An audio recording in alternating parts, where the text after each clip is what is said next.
we're in a particular time that I'm not sure that everyone is ready for. And we've spent the last 40, 50 years, and I don't mean we, I don't mean you and I, because you've been doing the work. I've been doing different kind of work, right, over the last couple of decades. And I'm realizing that we have a civil rights victim culture among leadership and not a how do we build Wakanda culture. The idea of Wakanda is nice, but we haven't set forth the tools. We've been so busy fighting. We've been so busy fighting for justice and equality and all of these terms, but not put the work in to build pyramids.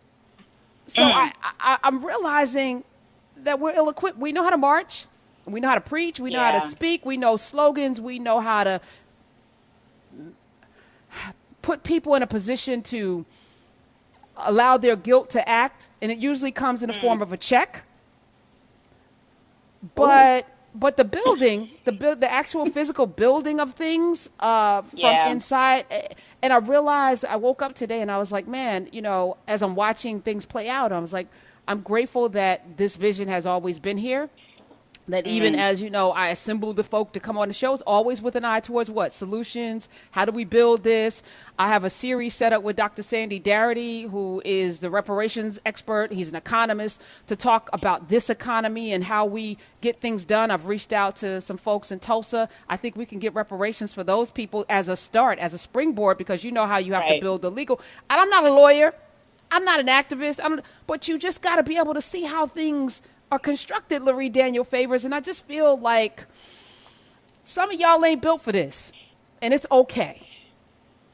I think I'm always a fan of recognizing that people have specific roles to play, and I'm mindful of the fact, and I think we've talked about this before, maybe a couple of months ago, it is a lot easier to destroy something than it is to build something. So if you think about a building, like an old skyscraper, in your community, and let's say that skyscraper has to be replaced. You set some TNT or some explosives in the right part of the building. You look at the plans. You see, where the foundation of the building is. You are able to scientifically determine where is the most effective place to put these strategic explosives to blow up the building so that we can destroy it and build something new. It is, and when you watch the destruction of a building, it happens in seconds. Like it's you see a building explode under a controlled deconstruction mode, and it happens maybe a couple of minutes, and then the dust is flying in the air, and so. But within 5 minutes, what was once a fully fledged, fully erect building can be destroyed. Now, to build that building, of course, took a very different process. There had to be, before you could even dig dirt up from where you were going to build the building, you had to survey the land. You had to survey the land to study. My brother's an architecture engineer, and he talks to me, or a civil engineer, and he talks to me about how, he has to go out and determine, what are the waterways like in that area? What are the airflows like in that area? What type of soil are you working with? Because that's going to determine the type of materials that you need to use. And so before you can even get to the part of laying concrete down, you have to survey the land. You have to have architectural plans. You have to have blueprints. Experts come in. How tall can this building be? How much weight does it need to bear? Based on the type of ground, is it shifting sand? Is it a solid type of soil? What type of materials do we need in order to go into building this edifice so that it will stand for the long term? It can take years to build a structure. It can take years to put those plans into action, aside from the permits and aside from all of the things that go into it. And what we find, and we saw this at the end of colonialism in the continent of Africa, when people were talking about kicking out colonialists, which as was their right and which they should have rightly been doing, in many countries there was so much emphasis and so much focus on kicking out the colonizers that there wasn't as much time put into how do we replace the systems the colonizers have and have operated for the past 100+ years. How do we create something different? We're no longer who we were as continental Africans because we have been fundamentally changed by colonization. Just like we are part of the diaspora, we're no longer who we were. We've been fundamentally changed by the enslavement of our ancestors. How do we, as people who have access to the land, who are in the continent, who have previous systems and knowledge about that we could draw on, how do we create something that's going to censor us? What happened was, in a lot of these countries, you kicked out the colonizers. That's the destroying the building part. But because not enough people put thought into what replaces what the colonizers had left, what ends up happening is African people end up just keeping a lot of the same systems and just getting jobs within those systems. So you now have African people working for colonizing oppressive systems, which usher in the current era of neo-colonialism. So the colonists don't even have to be in Africa anymore. They still can control the outcomes of what's happening in Africa because African people largely in many of the countries did not recreate something, did not create a building that was going to center their needs. And I think you're seeing a lot of that in the civil rights legacy organization, or in the civil rights spaces that we are currently talking about in the United States. Yeah, I was talking to a friend of mine today who's in Ghana, and we were talking about somebody else who's very African. And she said, I've grown up, grown up in Africa, and this person is more African than I am. In many ways, I don't even think that I'm African enough. And I thought about that, and I was like, yeah, you speak English. You went to primary school with uniforms. You got white Jesus. No disrespect. Right. Again, these are just acknowledgments, and there's no disrespect. There's no denigration. This is about recognizing what needs to happen next. And I keep asking this question. You talk about something. We all, those of us over the age of 35 or 40, saw the World Trade Center come down. That was erected in 1969.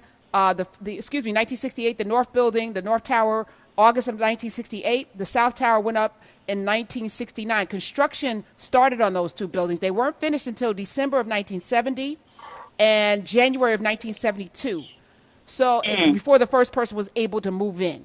2 to 3 years. It took. We all watched those buildings go down. Right. It didn't take a whole lot of time once those planes hit. It doesn't. It really does. And that wasn't a willful blowing up of, some could argue. But anyway, I bring this up because there's a lot of call for diversity and inclusion and folks going out to find diversity people to help their companies come into the present and understand race and racism. If you have not been an equitable firm until this point, bringing in one person to tell you what you need to do is not going to fix your problem. And I take you to Gayle King last night, CBS actually, because she was the host of it, produced something called Justice for All. It was a special on CBS. If you didn't see it, I'm sure it's on demand. I started watching it late, and I watched the beginning of it this morning on CBS All Access. That's what it looks like to produce something when you have clearly people of color at the table making the decisions about how this story should be told. It was so powerful, from the very beginning. Gayle King did an amazing job hosting. The gentleman that was interviewing people, I think his last name is Pegues, amazing. Who they interviewed, who they went out to, it wasn't the usual suspects, were activists in the streets.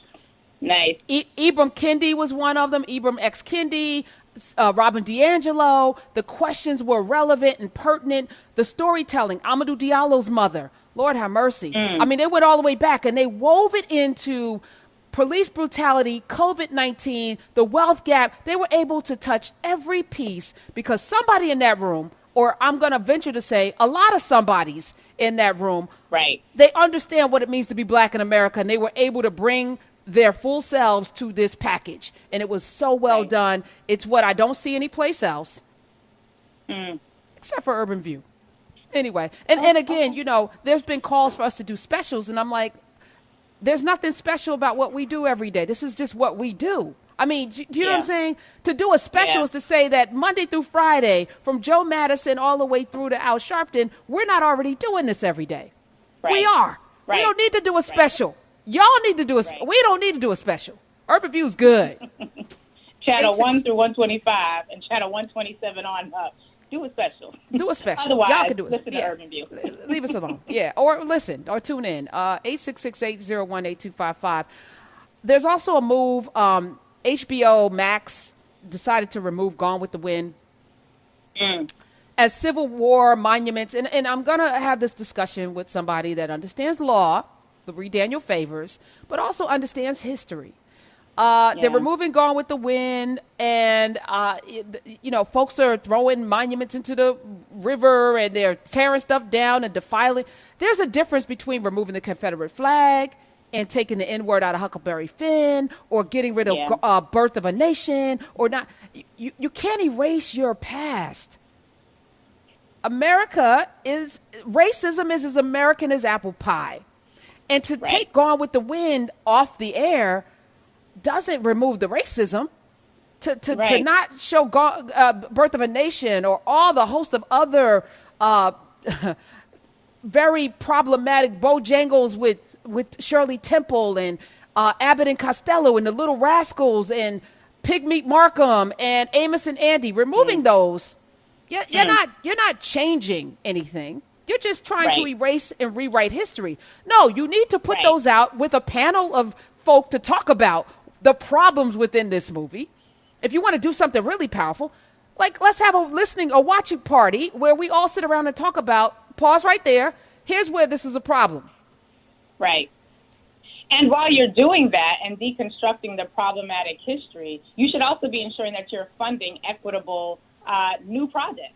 You should also ensure that you are funding projects that are going to be anti-racist, not just neutral, anti-racist. You need to ensure that you're funding projects that are going to properly and equitably share the screen with people from whom you have traditionally kept, people from whom you've traditionally not allowed access.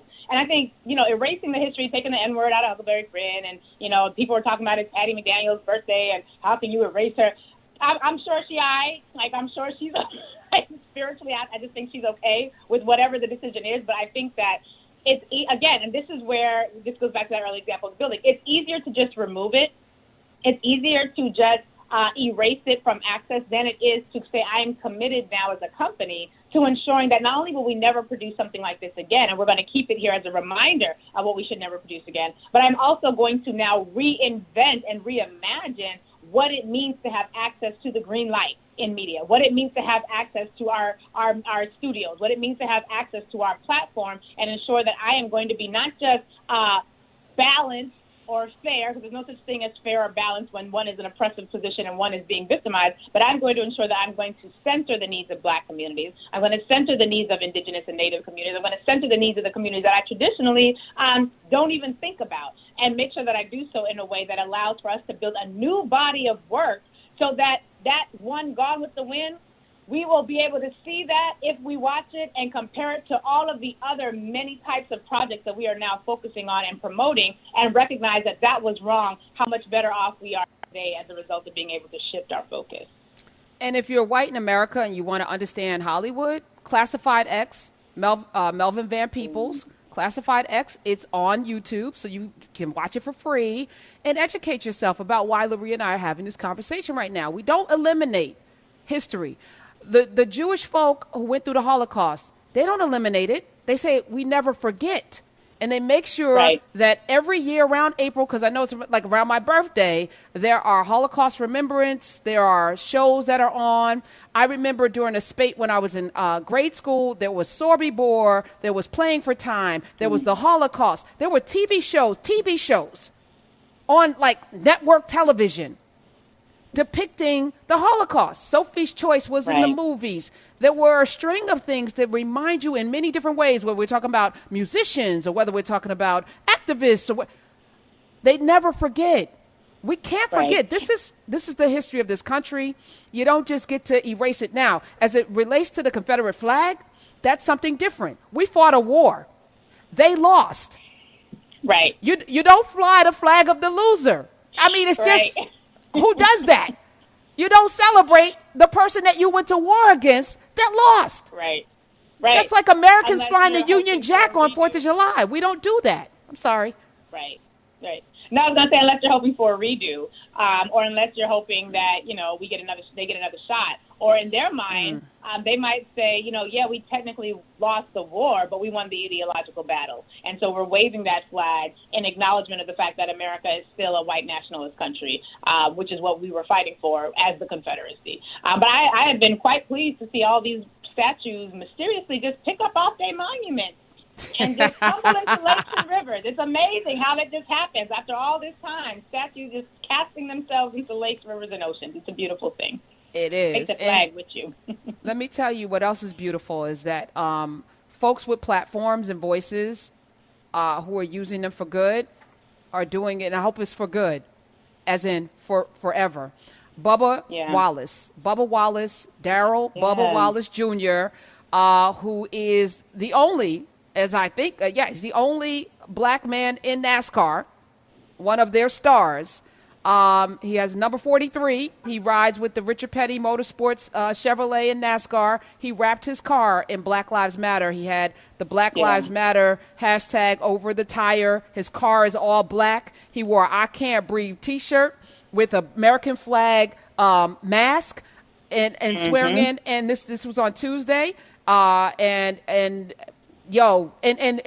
on Monday, actually, he took steps to call on the NASCAR to remove the Confederate flag from the arena. Now, NASCAR as a entity, they don't fly the American flag anymore. They used to. They don't allow it anymore. It's no longer the official flag of NASCAR. But fans bring the flag into the track. They bring the flag into, and he said he got tired of seeing it. And it was amazing that this young man, one person is standing up against an institution like Kaepernick.